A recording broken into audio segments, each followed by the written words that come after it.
სამხედრო წვრთნები სახელწოდებით ევროპის მცველი სამი სხვადასხვა შინაარსის სწავლებისგან შედგება. Swift Response ტარდება სკანდინავიისა და ბალტიისპირეთის მიმართულებაზე. Immediate Response-ის სასწავლო არეალი მოიცავს ძირითადად ბალკანურ ქვეყნებსა და სლოვაკეთს. მესამე სწავლება Saber Guardian-ი კი ტარდება რუმინეთში, უნგრეთსა და გერმანიაში. ჯამში სამხედრო მანევრები ევროპის მასშტაბით 18 სხვადასხვა ქვეყანაშია გაშლილი.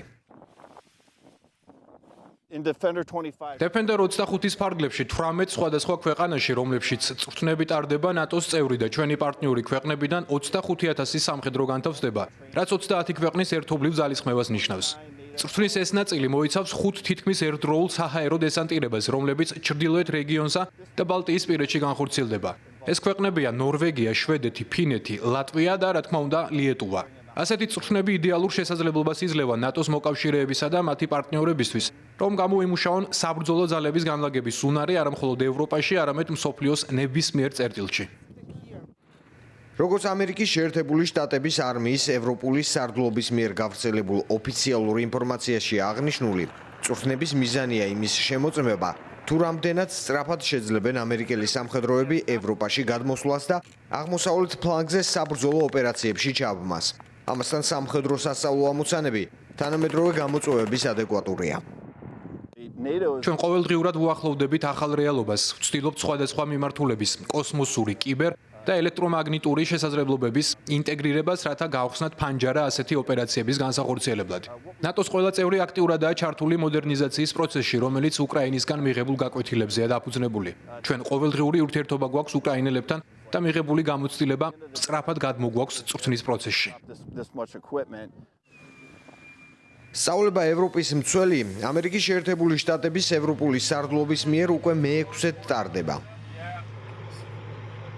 წვრთნებში გათვალისწინებულია ტრადიციულ და ჰიბრიდულ საფრთხეებზე ეფექტიანი რეაგირება, ასევე უკრაინის გამოცდილებაც, მაგალითად საბრძოლო ოპერაციები დრონებით და სხვა თანამედროვე გამოწვევები. რეალურ საცეცხლეს სწავლებას FPV ტიპის დრონებით ვატარებთ. დღევანდელი დავალება არის სტატიკური მიზნის განადგურება. შემდეგ კი მოძრავ სამიზნეებს გავანადგურებთ.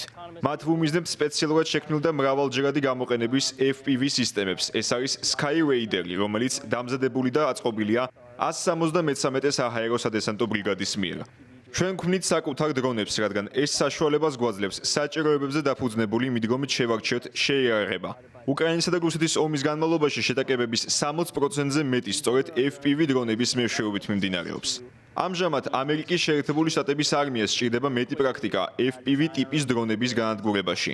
აქ სწორედ ამ მიმართულებით მუშაობთ. გარდა ამისა, წვრთნებში ჩართულ სამხედროებს რთულ კლიმატურ პირობებშიც უწევთ სამხედრო სასწავლო ამოცანების შესრულება. მაგალითად, ყურადღება გამახვილებულია უხვი თოვლის პირობებში საჰაერო დესანტირებასა და სახმელეთო ოპერაციების სწრაფ შესრულებაზე. The training in Swift Response is great because you can come in წვრთნები მართლაც ეფექტიანია, რადგან ყველაფერი სწრაფად, მკვეთრად და აგრესიულად მიმდინარეობს. გაქვს განსაზღვრული მისია, ასრულებ მას და მალევე ბრუნდები უკან. სწორედ ამ ინტენსიურობის გამო შეგიძლია ჩადო მაქსიმალური ენერგია. ცივამინჩი მეტი წვრთნა ნამდვილად აუცილებელია. ჩვენთვის უცხო არაა ნოტიო, ქარიან და ცივ პირობებში მოქმედება, მაგრამ ოპერაციები თოვლში, რომელიც წელამდეა, გაცილებით რთულდება. ასეთ პირობებში ადაპტირება და დაბრკოლებების დაძლევა აუცილებელია. მსგავსი წვრთნა უკეთეს მებრძოლებად გვაქცევს. წვრთნები ევროპის მცველი 2025 ამერიკის შეერთებული შტატების არმიის ყველაზე მასშტაბური სწავლებაა მთელს ევროპაში. ნატოს წევრი ქვეყნების სამხედრო მანევრები ევროპის 18 ქვეყანაში 24 ივნისს დასრულდება.